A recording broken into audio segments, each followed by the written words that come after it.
All right, everybody. So today on the podcast, we have Landon from Basement Bodybuilding. How we doing, man? Doing pretty good. How about yourself? Doing well. This is my third podcast of the weekend, and it's all like kind of similar, I guess, vibes of channels. So I had Alpha Destiny and Jeffrey Verdi Schofield on, and then I had Natural Hypertrophy on, and now I got you. So this is a cram podcast weekend. I think it's a lot of similar vibes, like I was saying.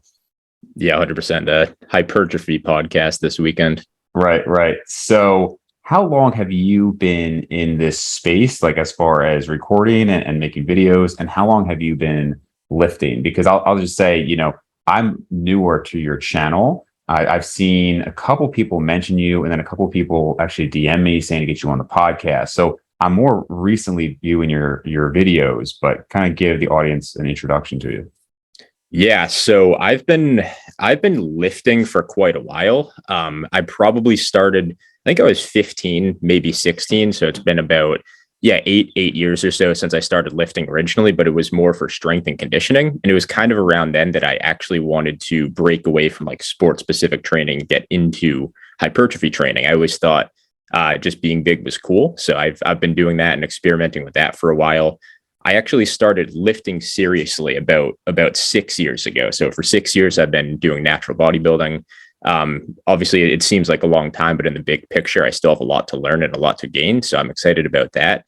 Uh, I've been doing YouTube on here for about 6 to maybe 7 months. I think I posted my first video in like late February of this year. So Wow. it's definitely new, very, very new to me. And it's been cool. I've been collecting ideas throughout the whole lifting journey so far, and just kind of initially started the channel to like capture my ideas Mhm. and articulate them the best that I could and just post them on here. And the channel started getting some traction. So while I still do that, I do like to post more stuff to, I guess, help out the people that do watch the videos.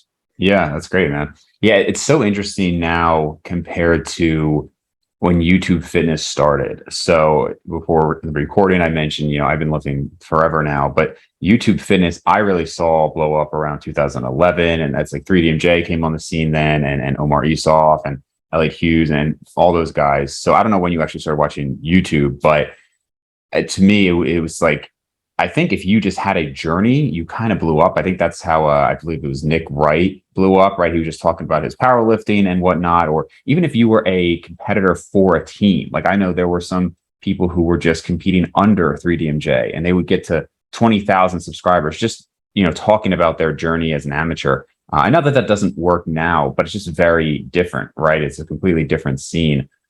So it's great that you're already, you just started in February and you're already kind of getting a following and people recommending you to other people to watch. I appreciate that, man. Yeah, it's one of those things where I think if you're trying to make it as like, I guess like a bodybuilder, like I used to do that in the past a little bit, where I'd be posting my physique updates and stuff like that on Instagram, and like it just went nowhere. And it's not because I just had a crappy physique, but it's because it's there's just so many other people that do it, and everybody that competes in any type of strength sport or bodybuilding or anything, it's like everybody's got social media. So how are you going to stand out? And I'm not saying I'm doing this channel just to like stand out, but I think the reason why I guess I had more success than when I did before is because it's different. Like my ideas can be different, but at the same time, when you take my physique, like, is it really that much different than like another competitor? But we can think in very different perspectives. So I guess there's more differences between the way we think than like the way our physique looks. Like, this is the way I see it. So Yeah, it is very interesting of like what makes it on social media these days, because of course there's a bias towards people who have better physiques or better looking, etc. But I can think of plenty of examples of guys who are extremely strong and guys who have really good physiques who have almost no following. I mean, like you look at him, like this is shocking to me. And then I'll see other people where I don't even remember the kid's name, but he's a big guy in the fitness industry, younger guy. And I don't think most people would really, take a second look at him in a gym or something, but he's got a huge following. And so clearly it's not just the physique, but I in most cases, I think it's almost like a prerequisite, but it's certainly not always sufficient. So yeah, it's interesting that you kind of observed that so early. yeah, definitely. I think there's something you see in, I guess if you are someone that posts your physique, like it's very rare that you get a following just from like people following exactly what you do, but I think there's like influencers that almost make you want to lift more, and I guess they inspire you a little bit more. And I think a lot of that comes down to just like their personality and their approach, not so much just the physique, because there's no like, I guess I don't really see like an emotional attachment that the followers would have to just somebody's physique. Like I think it's a little bit deeper than that. And obviously I probably take that to a little bit more of an extreme on the channel, where I actually barely even really show my physique. I think I have 3 training videos up on the channel, and other than that, I cover everything up. So Yeah. that's the way I'm doing. And I just, when I was posting my physique and my own training a lot more, I found that at a certain point, I just started to post more for social media than when I was, I guess, than I was training for myself, if that makes sense. So I was like, I'm going to train how everyone else does, and I'm going to hit this PR just to post it. And then it turned into like, I'm not like, the only reason I train is just to post it on social media. And it's weird how it can turn into that eventually, but I guess I didn't really like that. And I like to keep my training just as something I do for myself. And I'll talk about my methods and ideas on the channel. And ultimately I prefer that. I think it's more fun, and I guess it's more helpful for most people too. For sure. Yeah. I mean, with that said, you're jacked, man. You got a great build. So what are your stats, like height and weight? Yeah, I'm like 5'9" or 5'10". I'm not entirely sure. Somewhere in there, I think just average height. Weight wise, I'm trying to do a very lean bulk right now. I just finished up a little bit of a recomp slash like super slow kind of unintentional cut. So I'm like upper 180s. Yeah, that's pretty much where I'm at. So nothing crazy, but I think the reason why I almost, I guess, look better than you would guess based on those stats is just because I think I prioritize certain muscles more than other people do. And I think I know how to pose pretty well too. And that actually makes a pretty big difference. Like back when I was, I guess, first getting into lifting and taking more pictures of my physique, it like kind of taught me how to pose. And I was always reflecting on like how I looked in a certain picture, how my physique looked in general. You kind of realize how to pose and what muscles are lagging. Like I think I'm more in touch with like my strengths and weaknesses than people that maybe never did that. And I think that's helped quite a bit.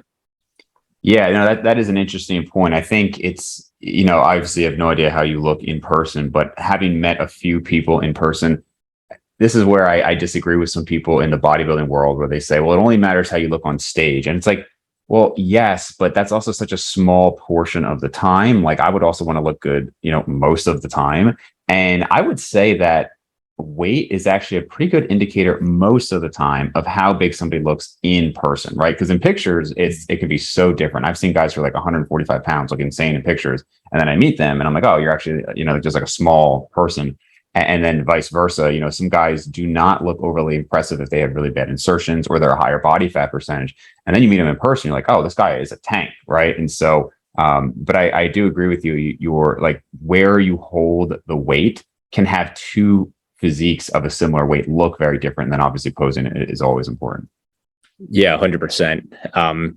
Yeah, I guess the way that you build up your physique and the way that you, or I guess the physique that you maintain at, or the physique that you generally have, is pretty important too. And I think you have to give some credit to Alpha Destiny for kind of pushing out that like bear mode type physique. And I'm not saying that that's exactly what I'm trying to do, but it's one of those things where it's like, if I just take a picture of myself in average lighting, like I mean, you can tell that I lift and whatnot, but like I'd look small, or I wouldn't look impressive compared to someone that's like 150 and shredded. But at the same time, when you're not in the gym and you're just in day-to-day life and clothing, I think you look much more impressive in that like 19% body fat. And you're still lean enough where you look healthy and you look good, but you're not like shredded and you only look good in certain situations. Like one thing I did back when, this is probably, I think it was, 3 years ago, back in 2019, I cut down to probably like 9 or 10% body fat.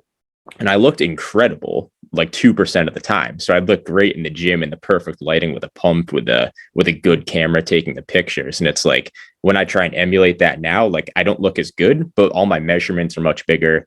I feel better in my day to day. I look much bigger in clothes. And I think that's the biggest difference. And it's like, it's one of those things where when you start lifting, you want to look good in the domain that's outside of the gym. So in your day-to-day life. sometimes when you get too caught up in lifting, you get caught up in wanting to look the best in the gym. And I think that's why being shredded appeals to so many people. And I just don't see that, because I've always stuck to my initial goal of wanting to look better outside the gym. So like, I'm cool to go in the gym and maybe not be the most shredded guy in there. I mean, I'm in my basement, so I guess I am the most shredded guy lifting by myself. But I think when I go outside of the gym, and maybe, yeah, these shredded influencers look better than me in the gym, but 98% of the time when we're in day-to-day life, like, I'll probably look a little bigger than them. And that's kind of the physique that I personally like to have. And if someone does want to be shredded like 24/7, I have no problem with that. It's just not my cup of tea. Yeah, for sure. I mean, and it's funny, if I post, again, going back to pictures, there's no question I look better in pictures pretty much linearly with how lean I am. If the leaner I get, the better I look in pictures, obviously, like with the pump and everything too. But in person, I mean, it's not even close as far as when I get compliments. You know, I don't bulk and cut too much anymore. I mostly stick around the same weight these days, but all of my progress came from purposely gaining weight and cutting back down, et cetera. And like literally, I would say probably 90 to 95% of the time somebody has made a comment on me looking good or better or more impressive than I used to. It's when I'm gaining weight, because people see size. They see the arms are bigger. They see you filling out a shirt. I mean, even just recently, I haven't gained size in a long time, but I gained some fat. And a gym owner was like, man, you're looking pretty big. And it's like, I'm not any bigger, but I gained a little fat, so I'm filled out. So I just think, like you said, you can get very hyper focused on either how do I look in pictures for Instagram or how do I look in the gym, and not to take away from those goals at all. But I definitely understand the desire for most people to just look big, be big, and be strong. Yeah, I think it's simple, and I think it's more sustainable for most people too. And like, ultimately, I just think it looks better. Like, I can't remember why I got into lifting or what made me think being big looked cool, but I always kind of liked that more bigger, bulked up look. Maybe it's just because I started out as like one of those skinnier kids, and I just thought being big was cool, even if I don't have abs, because I was just born with abs anyways. And I was like, all right, well, I don't really care about them because I already have them. I didn't have to work for them. Where it's like, you take someone that starts off on the chubbier side and they just want to be shredded. So it's probably just a classic case of you want what you can't have, but that's kind of always what I've preferred. Yeah, well, no, that is for sure true, because I was a chubby kid growing up and I was hyper focused on abs. Like, it's like I got almost borderline anorexically skinny. I was, as a freshman in high school, I was 5'11" and 130 pounds. I mean, I was very, very skinny because I just wanted abs. And it took a long time for me to kind of break out of that. You know, it took several years for me to say, okay. And now you and I are on the same page of kind of like what we think looks good and is ideal and whatnot. But absolutely can relate to those people who was like, this is all you care about. And my brother, kind of the opposite, had abs, and he was just like, yeah, like, you know, now he doesn't really lift or care as much anymore because he always had it. Interesting. And what do you do now? Like, do you stay at like a little higher body fat, or do you stay kind of lean? I would say I am around that like classic 15 to 16%, you know, most of the time. Like, I can take a picture where I look pretty good, I have some abs, but it's not, you know, I'm not like veins running down my whole body or anything like that at all.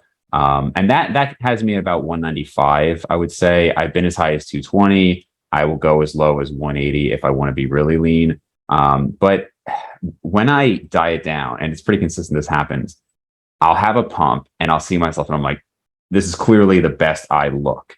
But it's just for that one time, you know. I mean, I've literally had people come up to me and like grab my arms and be like, "Hey, man, you stopped lifting. What happened?" And it's like, well, you know, when you're in clothes, it's just not as good. And you know, obviously, you're using lighter weights in the gym. You're hungrier. You're food focused. So it's not that I don't think people look good leaner. It's just, especially if you're still trying to gain, I can kind of understand the guys who have like basically maxed out, you know, where they're going to get after a very long period of time. And they're like, you know what, now I like to maintain a leaner physique. I can kind of understand that more so. But definitely while you're still in that gaining period, I really think it's most productive for most guys to be a little bit higher, maybe like mid-high teens. Yeah, 100%. And I think I have no idea how much I have left in the tank. Like, yeah, I guess I look at my overall years of training age and just my physical age too, how old I am. I feel like I've still got a lot in the tank. Obviously, I have no idea what my potential is, but it's kind of up for me to test that. But like, yeah, I watched your video. I want to say it was your genetics video. It could have been one of your one of your other interviews. I watched it, I want to say a few days ago, and you were kind of talking about how you've been, lifting for close to 20 years, and you're at a point where you're like, I don't know, like I've tried every method in the book, and I can't quite gain those few last pounds of muscle. So maybe I am kind of at that lifestyle cap or just overall training cap where I'm at. And I guess at that point, it's like you can kind of just pick where you want to stay body fat wise, and like you kind of made it at that point. Like as I guess I'm assuming that's probably like kind of bittersweet, or do you like it? Or are you kind of like, I wish I could gain 20 more pounds of muscle or something? Like, what's that like? Yeah, bittersweet is a great way to put it, because it's, in one sense, it's relieving. And that, like, just when you realize like acceptance in things is relieving, and that's a hard thing for me because I'm extremely goal oriented, right? And so to accept anything as like not progressing anymore is very hard. With that said, when you realize that, okay, things aren't going to change even if I back off a little bit, there's a relief there. This happened to me even when I started intermittent fasting back in 2011. I was like 6 or 7 meals per day, every 2 hours. I would like get antsy if I wasn't eating because I thought it mattered. And then I switched to 3 meals a day, and I was like, oh, nothing happened. Like I was gaining at the same rate. And then we have studies showing, oh, there's pretty much no difference. And then all these other people are doing, it's like, oh, 3 meals, it was what Arnold was doing. And it hasn't really been shown that 6+ meals a day. And that was relieving, right? Even though I was willing to do that work.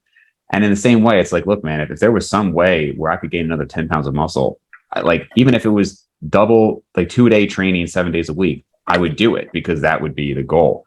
But in a sense, it's like, okay, well, if I can't, then 3 days a week and, still trying when I'm in the gym, but, just kind of allocating time towards other things. There is a relief there, I guess, of like, well, things aren't going to like backpedal for the most part. We're just going to kind of stay here. And that even itself comes and goes. Like, you probably didn't see, but I worked with Steve Hall of Revive Stronger last year for about 6 months. And it was like, okay, well, let's try again. Let's try something a little bit different, 5 days a week, more meals, all these things, surplus. It didn't net anything. So I was like, all right. But so it's not like I've given up, but it's more just like, all right, if something happens, amazing. If I get a little PR here and there, amazing. But there's less stress about it. There's less like, I need to gain this much in this time period. Yeah, 100%. I mean, that's got to be, I mean, I could only imagine it's bittersweet. I mean, I personally, that's something I haven't experienced yet. Like, I don't know. I could be 5 pounds away from my muscular potential. I could be 20 pounds away. Maybe I never even reach that potential. I just slowly gain until old age gets the best of me. But it's definitely an interesting topic because it's so rare to see, I guess, somebody like you that actually like tries every method and makes factual decisions about your training and records everything and does it for such a crazy long period of time. Like most people just, I guess they give up, or maybe they try a new method and like hope and kind of convince themselves that they're making progress. But I know one thing I respect a lot about what I saw from what I think it was your video about working with Steve Hall. And I think you were saying that people want to assume that they're building muscle, but they don't actually like measure anything, and they like trick themselves into think they're making progress when they're really not. And I think I respect that a ton, like what you were talking about there. It's just, it's an interesting concept, and it's made me realize how important it really is to measure your progress. And I think that's something that as I've gotten older and maybe gone through certain training plateaus to like say, hey, I'm not just going to measure strength, but I'm going to do my muscle measurements, track my body weight, take progress photos. Like it's all important to get like an actual assessment on how your progress is going. Yeah, like I said, I had Alpha Destiny and Jeffrey Very Schofield on last, I guess it was 2 days ago now. And that was one of the things we talked about, because I really like that they take these measurements and they take pictures and they measure their strength. And to me, it's like, why wouldn't you want to know that unless you're purposely being somewhat delusional? And it's not like, I'm not trying to hate on the people who don't do those things, but I think it's almost a cop out to say, well, it just matters how I look on stage. It's like, well, if you want to get into that, it also matters on other intangibles like who shows up, right? And like, how good was your tan? I mean, I guess if you want to call improving your tan progress, you can, but like, to me, that's not progress. It's like, have you gained more muscle at the same body fat, or are you leaner at the same weight, et cetera? So I think it's, I don't want to like hate on it either, because I can understand from a motivational standpoint, if you can kind of trick yourself into believing you're progressing, I guess that's fine too. But, and I would be curious how you think about this. But to me, some people will think maintenance is easier. And I would say physiologically it's easier, right? Like it's much easier. Of course, you can do fewer days per week, whatever. But mentally, I would imagine you have to relate to this. It's like, I would rather do twice as much work, but see progress than be able to do less work, but not go anywhere. You know what I mean? Like, it's like if progress is even on the table, I would, because maintenance mentally is very hard. I don't know if you've ever had any purposeful periods of maintenance or if it's just happened unintentionally, but maybe you can speak on that. Yeah, 100%. And I think you hit the nail on the head with that. It's basically the same way I see it, where it's like bodybuilding ultimately comes down to, I think your success in bodybuilding comes down to priorities, and where does bodybuilding fall on your list of priorities in life? When you're maintaining a certain skill, such as bodybuilding, that's going to be so difficult because there's no way maintaining your physique twice a week in the gym is going to be like number 2 on your priority list in life. So when other things and other hobbies even start to overtake that, it's like, all right, well, you have 2 days a week to go to the gym and you've recently been getting into X hobby. And then you're like, all right, well, I'm only lifting 2 days a week. It doesn't really matter. I'm already at my max physique. I can push that workout instead of Monday to Tuesday. And then these little things start to kind of make you justify like half-assing your workouts and skipping them. And where humans, and particularly in bodybuilding, we're so attracted to, I guess, the extremes, and to go to something that, like, I guess twice a week when you're maintaining your physique, like, is the extreme, because it's like you're doing the absolute least you can do to get the most that you can. It's almost hard for us to go from like all out high priority bodybuilding to like saying, all right, well, I'm just going to maintain and like still go really hard when I'm in the gym, but only do it for like 2 hours a week. So that it's kind of difficult to be in that like super low priority, but still train it like it's a high priority and still treat it like it's a high priority. That's something that I struggled with back when I was trying to maintain, because I kind of thought I was at my limit when I was like 20 or 21. I tried to maintain and that didn't end well. I took a few months off the gym and then rethought some things. Yeah, it's I think this is one of the issues that Gen Pop has. This is the issue that I even have with, let's say, like flexibility or something like that, where it's like, I don't care to be more flexible or something like that. So, but I want to make sure I maintain it. So to say, hey, okay, this is just arbitrary, but just saying 30 minutes twice a week, you got to stretch. It's like, okay, but there's no goal there. Like I'd rather almost say I'm going to try to do a split or something, some goal where I have to do more work because I can see progress, whereas just maintaining. And I think for a lot of Gen Pop, when they start lifting, one of the biggest things I try to impart on people getting started with it is like, especially for a lot of women, where they'll think, okay, I'm just going to go do this exercise and do this exercise. But it's like, if you could just pick like a squat or even hip thrust, whatever, and try to get stronger every week, you're going to have this goal and you're going to feel that progression. Versus you just go in, I just have to do 3 days a week, 45 minutes on the Stairmaster. That's not that is a goal in that you're hitting that, but there's no progression there. And I think more people really need to implement some form of progression, whether it's strength, whatever, something they're progressing towards. Because that is literally like how our brains thrive on and have like dopamine impulses and things like that. Yeah, 100%. I'd be super curious to get into that with you, because I think one of the foundations to my hypertrophy training philosophies is that we get too attached to strength standards and performance increases. And I think what we need to do instead is set measurement goals with our muscles. So like, say, I want to get to 18-inch arms, 17.5-inch arms or whatever. But if I'm just someone that, and this is what I guess kind of stalled my progress a little bit, is I don't know how much you've seen my content, but I personally got too caught up and too addicted to strength numbers and trying to progress that as much as I could, to where I started to sacrifice hypertrophy fundamentals. So I'd like turn my regular bench into a little bit more of a powerlifting style. And over time, I would what I would call artificial progressive overload. I would like widen up my grip, then start to learn how to use leg drive, and then arch my back a little bit more, and then do faster eccentrics. And eventually, like, I kept progressing and I added 50, 60 pounds to my bench, but my arms didn't grow whatsoever, because it wasn't like, while I might have been getting a little bit stronger, the lift wasn't quite as optimal for hypertrophy. So I was sacrificing things that would have built me up muscle wise in the first place. And I think while it's important to have progressions in the gym, I think getting addicted and distracted by prioritizing strength numbers for the most part isn't the way to do it. I think to have a few different goals is probably the best way. So instead of saying, all right, I'm just going to focus on getting stronger, I think that turns a lot of people into powerlifters and it gets them more hooked on that powerlifting style training.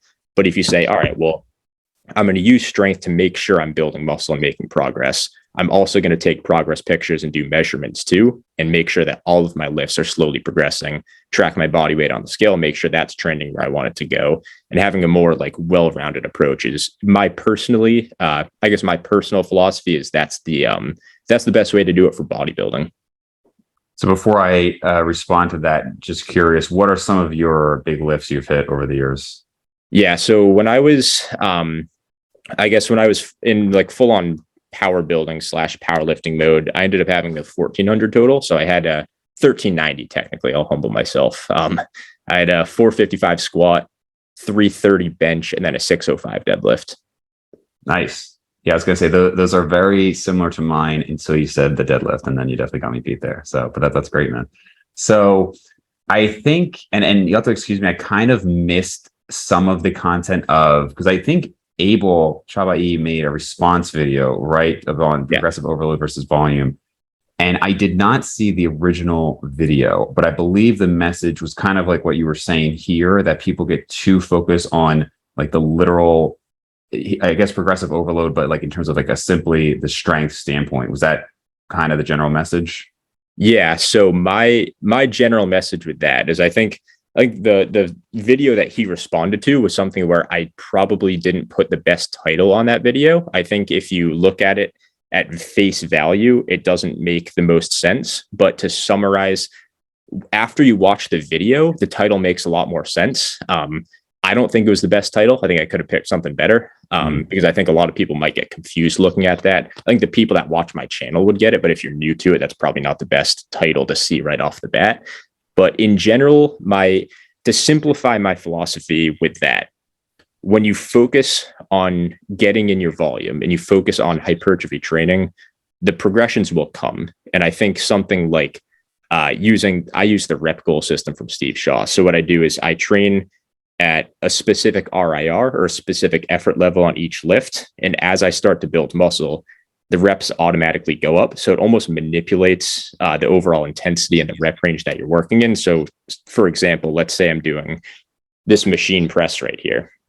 I'll pick a rep goal across 3 sets. So I'll say, all right, I'm going to start at 30 reps. So whether it's 12, 10, 8 or 15, 10, 5, obviously that's a little more extreme, but I'll pick that, hit 30 total reps across 3 sets. So let's say I'm working with 200 pounds.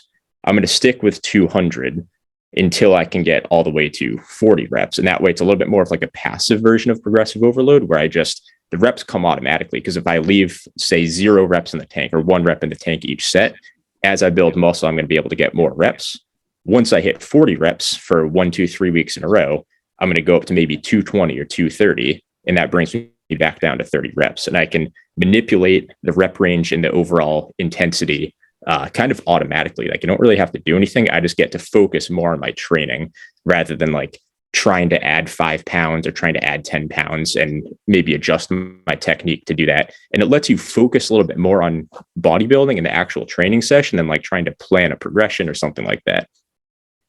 So over time, though, like even though there's not, like you said, such a strong focus on it, over time, you are still getting stronger, right? Yeah, 100%. Yeah. It just doesn't have to be as much of a focus in my actual training. So essentially, like a good example would be I started off doing like 185 on the press, got super good at that. My reps got too high, so I had to decrease the reps, aka bring the weight back up. So I went up to 205 or something. That was pretty tough. Kept sticking with that weight until my reps got too high, added more weight. So eventually, let's say I started at 185 for like, say on average 8 or 10 reps a set. And now I'm at like 275 for 10 or 12 reps a set over the past year. Do you have a method of what to do when you eventually stall? Like obviously at some point, you can't just keep adding weight. Do you then ever switch to more something powerlifting related to break a stall? Do you just keep trying and trying? Where do you go from there? No, well, pretty much what happens is it can just start to take a little bit longer. And sometimes if you do get into a plateau, like let's say it's 3 or 4 weeks in a row and the reps haven't really moved at all, what I'll do then is just say, all right, well, if I'm at 35, 36 reps instead of 40, I'm just going to cut it here, add some weight, and decrease my reps back down again and try it with that weight. If that doesn't work, maybe I'll do a technique reset. So I'll reset my technique, make sure everything's perfect, change up the tempo even a little bit, change up the range of motion, or even just rotate the lift entirely. Those are probably the methods that I use the most. Gotcha. Yeah. And do you, I mean, you kind of explained it there already, but do you on a weekly, from a weekly volume standpoint, do you have certain numbers you try to hit per body part? Like, how do you feel about different exercise variation, things like that? Yeah. So volume, I keep at a constant unless I'm making like a longer term change. So sometimes I'll add a set every here and there just to slowly increase my volume. But for the most part, I don't think volume is necessarily something you have to keep adding. Like I'm not someone that says you have to eventually do 2 or 3 hour workouts to like keep building muscle. I don't think it's something that you have to overload as short term, like reps or like weight. The way I do it is I pick a certain amount of volume that I think is best for each muscle group in the context of my program. As my priorities change, I'll take volume from one muscle group and adjust that over to another. So I've been doing a lot less shoulder work, and that's allowed me some more energy, some more free time to put it into some more upper backs and some lat work too. So the way I see it is like, I guess the best analogy to use is like, I remember I'm not a huge gamer, but I played Fallout. And I don't know if you played Fallout or a game like that, where you get to pick like how many points you have for each characteristic. I see volume like that, where you can put like a decent amount of volume and put most of it in like, say, legs or something, if that's a high priority. And then you can eventually say like, all right, well, if my legs are at such a high volume, I don't have as much time or energy to focus on, say, chest or back. And then eventually you can say, all right, well, I'm at a point where my legs are good. I'm going to decrease the volume, take that freed up 6 or 8 sets a week and apply that to another muscle group, maybe to 3 different muscle groups, a couple sets each. That's kind of the way I see it, because I don't think we can necessarily like not everybody can fit these crazy long, high volume workouts in. And I'm not saying those workouts don't work for people, because there's clearly examples. Like I know you just had Jeffrey Verity Schofield on. He trains super high volume and it works pretty well for him. But I don't think you necessarily need that to keep growing it. And I think for most people, we just maybe don't have the time to be doing 2 or 3 hours a week. I mean, a day of training and keep that sustainable long term. Sure. So, and I'll follow up on that as well, but roughly what's your weekly volume per week per body part, on average? Yeah. If a muscle's prioritized, I'd say about 15 sets a week. I do have a couple muscles that are lower on volume. Like I'm doing like 3 sets of overhead pressing per week, and that's all I'm doing for direct shoulder work. I'm not doing any calf training right now. No direct hamstring or glute work right now either. So that allows me to do a little bit higher volume in other areas. Like my upper back, I'm pretty much training upper back 5 days a week. So that's pretty high volume, probably close to 20 sets a week, and a decent amount of lat work too. So some of that might tap into the upper back, but I don't really count that directly. So I'm probably at like 30 sets a week for back. Arm volume is pretty high up there too. Those are a priority for me. So probably like 15 sets of direct work for bis and tris a week. But other than that, the reason why I can do that is because I have lower volume in muscles that I'm just trying to maintain a little bit. Yeah. Yeah. So a couple points on that. One, regarding the not needing to increase over time, I would agree with you. And I feel like you just don't even see this in the real world. Like everybody talks about this, like, oh, well, you need more stimulus as you become more advanced. And it's like, yeah, but you're also getting stronger. So that with the same volume means more stimulus, more volume load, right? And so Yeah. you just like show me examples where you have somebody who like, okay, your idea, I mean, maybe beginners, you start pretty low, but pretty much every intermediate is doing like, there's 8 to 15 sets per week, roughly. And then when you look at pros, most pros are not doing 3 hours, super high volume work. I mean, I know numerous pros and they do the same workouts that they were doing years prior. There's not this like gradual increase over years. And, I just do not see that, number one. And then the other thing I think is interesting, which I more so agree with, is commonly talked about, like you just said, about allocating volume, right? So, okay, if you're doing more here, you have to do less here. And I think that makes sense intuitively. Like, obviously, there's only going to be so much recovery capacity. I also do wonder though if that is simply an intuition or if there is evidence for that. So, like for instance, if you never did any direct neck, forearm, or calf training, you just had your regular routine, and then you added 5 sets per week for each of those, or even 10 sets for each of those, like would that really impact recovery anywhere else because they're relatively small? I don't know. I think the other side of that is, by that logic, somebody could get optimally big in their upper body by never training legs, right? Or vice versa. And I don't know if I would agree with that. It's so, again, it's like I'm not disagreeing from the concept. I just wonder if most people are even at a limit in their recovery where that becomes that big of a factor. But most people do agree with you. I mean, this is talked about commonly. Yeah. So I'd say if you're trying to maximize a certain muscle group, I think you have to take away from other areas of your body. And I think that's something I noticed when I broke through my arm plateau, because what happened was so I used to do like a push-pull legs type split where it was just chest, shoulders, tries, and I just hammer it. I'd be doing a bunch of heavy bench, some heavy OHP, and then a couple like, I guess, more isolation work or just more direct work for chest, shoulders. And then I'd hit tries kind of towards the end. Same goes for back and biceps on that second day. And then obviously I'd hit leg day. I was pretty much stuck. It was at like 15 and a half to 16 inches on my arms. And my volume actually kind of stayed the same from when I was doing that to what I'm doing now. But what changed was I took volume away from my chest and back, and I was just doing 9 sets a week. So I do a couple presses and then a fly. I would do just a couple pull downs, pull ups, and some type of row variation throughout the week. I also stopped deadlifting and I stopped benching super heavy. And I found that once I took that out of my training, I was able to mentally focus more on my arms because I wasn't just tagging them on at the end of the workout when my arms are kind of already tired, but not from like the direct work that I think they need to really grow.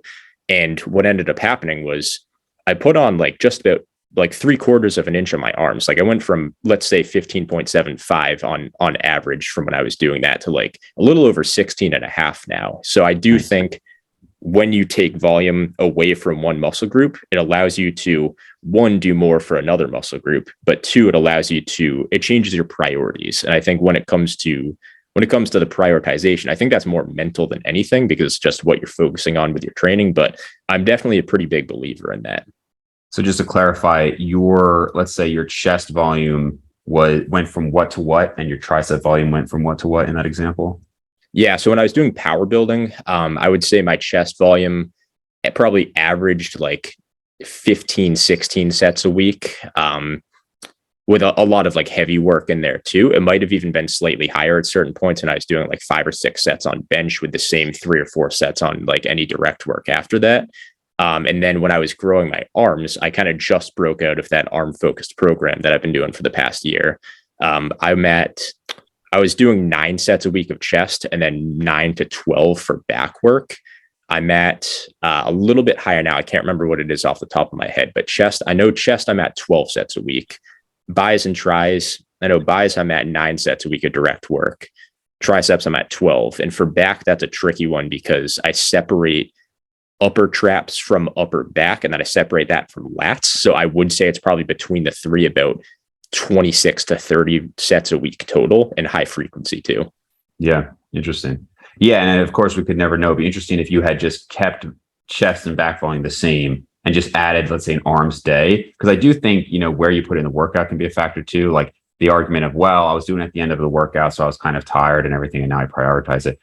Again, obviously we can't know here, but it would just be interesting if a twin of yours had done the same thing, but then just had an arm day. Because I now do one of the reasons I do this is because I work out at home 1 day a week, and I am trying to make myself weaker on back and chest movements because I just don't have as much equipment here. So I actually start with biceps and triceps, and then I'll do back and shoulders, and then I'll do back and chest. And I don't know if it's really changed much. It certainly hasn't hurt anything. I think it's been fine. But I think doing things when you are fresh can allow for more progression in the long run, for sure. I agree with that. And I do think if I added an arm day, like let's say I did a push pull legs and then like maybe another lower than another arm day or whatever the split would be, it doesn't matter. I think if I had an arm day or prioritize my arms in the program or within each session a little bit more, I do think that I would have made better gains. I don't, it's all hypothetical, but I don't think it would be as good of the gains that I made if I didn't reduce that volume and put a little bit more into my arm training. Yeah. Yeah. So would you say that there is a general ethos to your channel? You know, like some people, like if you've seen some of my stuff, it's, I do obviously talk about genetics a lot, but it's also just to kind of, I try to provide a rational approach for most people to sustain gains. And if you look at somebody like Abel, it is like, you know, sustainable self-development was how he was kind of coined before. Do you have like a general like principle you're trying to get out to the audience? Yeah, I'd say so. I do want to say from what I've seen from your channel, and same with Abel too, I think you guys are both just very stable, experienced lifters. And I think that's super valuable here. So I respect both of your channels a ton. Thanks. My channel is, I see a big problem with intermediate lifters a lot of the time. And I'm not saying this applies to most intermediates, but there's a big demographic that doesn't have that voice that they need to improve their training. And what I see is there's a couple different examples. So you have one side, which is like your classic Instagram influencer, YouTube, TikTok influencer, whatever, somebody that has like their mind's in the right spot, but they don't understand training. So they're the type of people that would do like a chest day with 8 exercises and they're doing plate pinches and stuff like that. But their mind's right in the fact that they know to target the muscle and not necessarily a movement. And like they understand what a good physique looks like and what muscles they need to prioritize, but their training makes no sense. And there's very little explanation behind anything that they do. And I think that's obviously a bad way to train. But a lot of the people that do that type of training are either genetic freaks or they're on some type of SARMs or PEDs, usually a combo of both. But you also have the opposite. And this is the trap that I fell into. And this has been pretty big for the past like 6 or 7 years since I got into lifting. And that's the whole approach of power building or power lifting to optimize hypertrophy gains. Because the problem that I have with this is you have people sacrificing hypertrophy fundamentals. So you're focusing more on doing whatever you can just to add weight to a certain lift to get a bigger muscle. So what happens is you take a bench press or a squat, for example, and instead of doing a bodybuilding style bench and getting a big chest by the time you hit like 250 or 275 on bench, you do whatever you can and say, all right, well, if I just get to 350, I'll have a bigger chest, but I'm going to decrease my range of motion on bench. I'm going to get basically less of a stretch, so less range of motion. And I'm going to do whatever I can, work with more heavy singles and stuff like that to just increase my bench as much as I can and technique my way to a bigger chest. But the problem with that is that hyper optimized bench press technique, let's say you get to like 350, that's no better than saying, all right, well, someone with hypertrophy optimized training hitting maybe a 250 or 275 bench. And I think you see this where I'm at my best physique now, but I'm also much weaker in terms of maximum output on those lifts. But what I'm doing instead is I'm optimizing my technique for hypertrophy. So instead of doing a super powerlifting style bench, I'm doing a plate loaded machine and I'm doing a lot of weighted dips. So I'm not using as much weight, but my muscles are getting much more direct work from them. Same with squats. I've moved from low bar squats directly to parallel where, yeah, I could put up 455, but it didn't actually do much for my quads because I was just hiding them using my hips the whole movement, to flat squats where I'm working with like 205 and I'm doing hack squats too, where it's just, I don't even know how much weight I do on hack squats, but probably like 400 or something like that. Mm-hmm. And my quads are looking better now because I'm actually training my quads and I'm not hiding them with like a low bar squat or something like that. Right. I think it, and you did say this, but just to re-point it out to people listening, when you say, you know, it's not as simple as, well, I'm weaker now, but I look better and I'm bigger, right? It's like you're using less weight because you have changed the movement, but you're probably 100%. Not literally weaker, right? You could go back to those other movements and probably eventually be stronger with the same technique. Yeah. Definitely. And I appreciate you pointing that out, because in my head, this makes a ton of sense, but I do get where people could get confused with that. So just as like the disclaimer is, I didn't regress. What happened was, instead of progressing on a movement that's killing my joints and super fatiguing, aka a hyper optimized low bar squat or powerlifting style bench, I said, all right, I'm progressing on it and I'm making progress. But what I'm going to do is say, all right, I'm going to move down to a lift where I can optimize my technique for hypertrophy. So say a plat squat instead of a high bar squat. I mean, not a high bar, a low bar squat. But I'm still progressing. So as long as the progression is there slowly over time, I'm good. It doesn't matter if you drop down weight to a lift that you have to use less weight on. As long as you're slowly progressing over time, that's going to be key. And I don't want to say you can just get weaker and get bigger, because that's not true. Like, good luck with that. But when you pick a lift that doesn't express as much strength, but puts more stimulus to that target muscle, as long as you're progressing, that's probably going to be the better option, even if the overall load is a little bit less. Sure. Now, you mentioned Alpha Destiny a couple of times. It seems like he was an influence on you. Now, he still does some of the more like powerlifting movements, or movements that will directly help powerlifting movements, and try to go for 1RM. So obviously the goals are a little bit different. Since switching to a more hypertrophy focused approach, do you have people who have influenced you, or channels that you watch that have kind of helped guide you in that area? Yeah. So I'd say the channel that I have to give the most credit to would be the one that kind of started me in this. And I've been following Steve Shaw for a while. I would say his channel almost broke me out of like that dogmatic sacrifice everything just to add 5 pounds to my bench mindset. Specifically a video where, and this isn't even necessarily something I agree with, but I like his approach to this. So the video that kind of inspired me, I was in quarantine a year and a half, 2 years ago, and I was just watching his channel because I was just watching a bunch of videos and I love his channel. So he had a video talking about bro splits, and how he's like, you can still do a bro split as long as volume's equated, like you're still good. And he was, the gist of the video was, science and dogma kind of always has these extremes that we bounce back and forth between.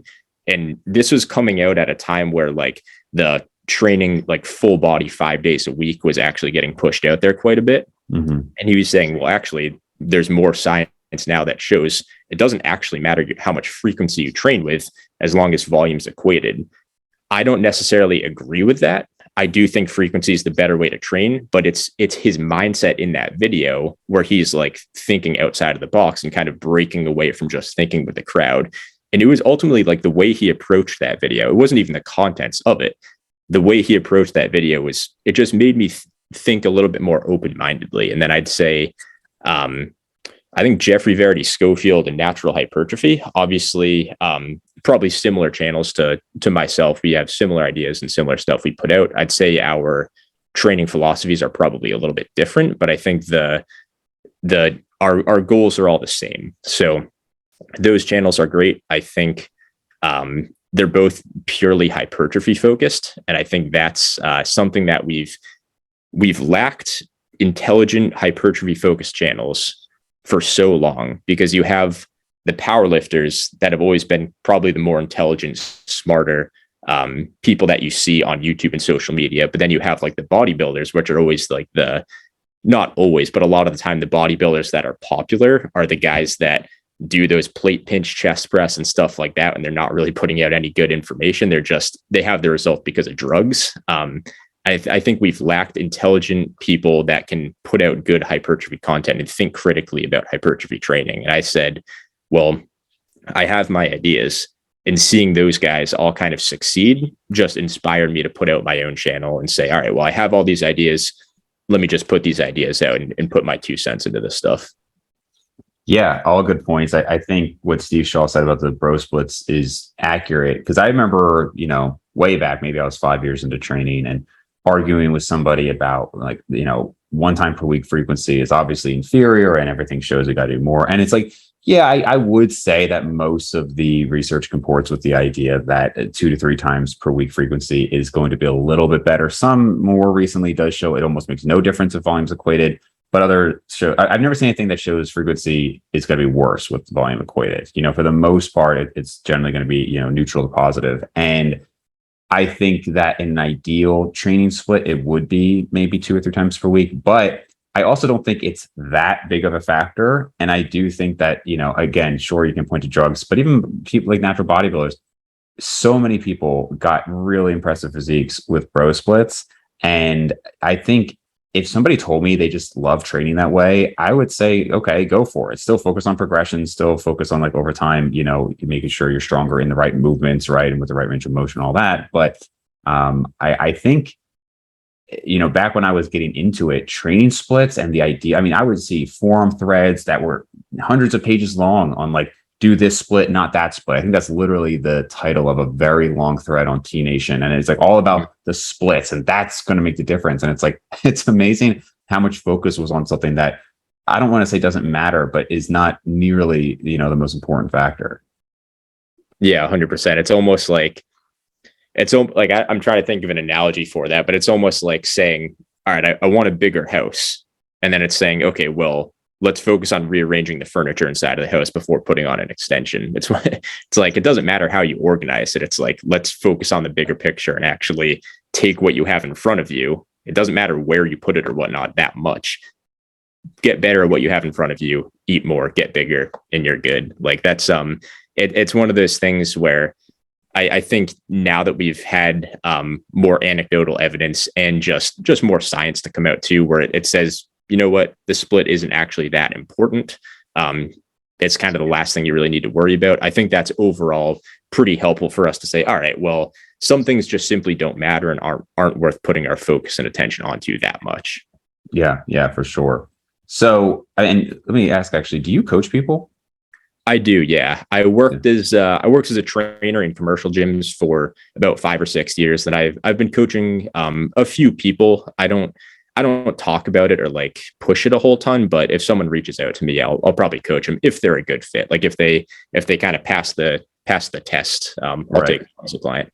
Yeah, no, that's exactly how I go about it. I don't promote it, but I'm always coaching a handful of people, and it's usually people who reach out to me who I feel like, okay, they're actually going to stick to it. Because I don't know if you know this from like I'm sure you do know this from your previous experience, but obviously there's a lot of turnover with coaching. If somebody, people think that they're really interested and whatnot. And to me, it's like, there's more work involved and less progress in that first month, for example, right? I think it's really valuable when you have, 3 to 6 months or more where, okay, you're learning this person. And so it's an unfortunate thing that a lot of times there is such an emotional decision and people haven't really thought out, like, what is the goal and like, what is this coach going to help me with to get there, Yeah, well, I think when you're coaching people for hypertrophy, it's one of those things where it's like, and this is where the people that I work with, I have so much respect for them because they understand what my training philosophy is to a good extent, and they can say, all right, well, my philosophy in training, this is to put it simply, is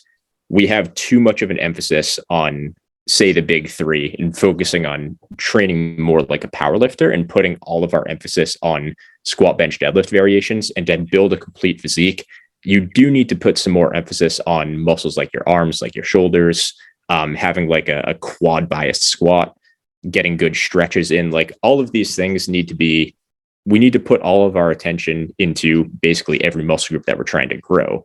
Like in powerlifting, you can have weak biceps and small calves and still compete just as well as someone that has big calves and big biceps. In bodybuilding, you need to kind of disperse that a little bit more evenly. So the way that I see it is some muscles you can grow a little bit faster. If you have lagging arms and your biggest goal, let's say if you want to work with me and your goal is to bring up the muscles that you neglected from a power building style approach, where maybe your arms are a little bit smaller than they should be, shoulders are a little bit smaller than they should be, those muscles, they're tedious to grow and they take a long time because a lot of them are built best through isolation lifts, and a lot of your volume is going to come from isolations. It's a slower, more methodical approach, but you have to take that approach and it's going to be slow.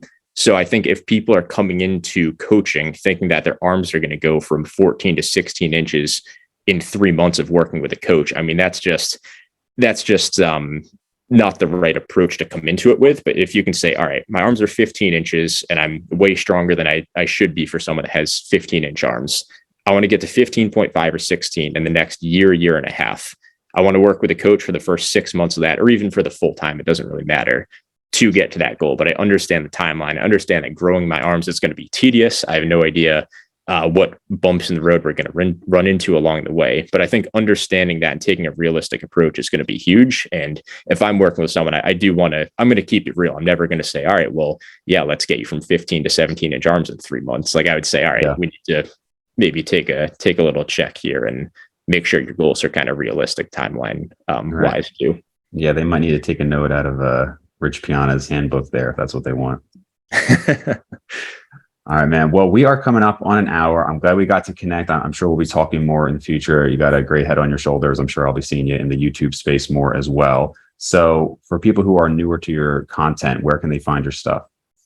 Yeah, I got a YouTube channel, Basement Bodybuilding, obviously. And then I have my Instagram is Basement Bodybuilding. I just kind of post on there for fun, nothing too crazy, but that's pretty much all I've got for now. Awesome. Well, thanks again, man. Yeah, appreciate it, man.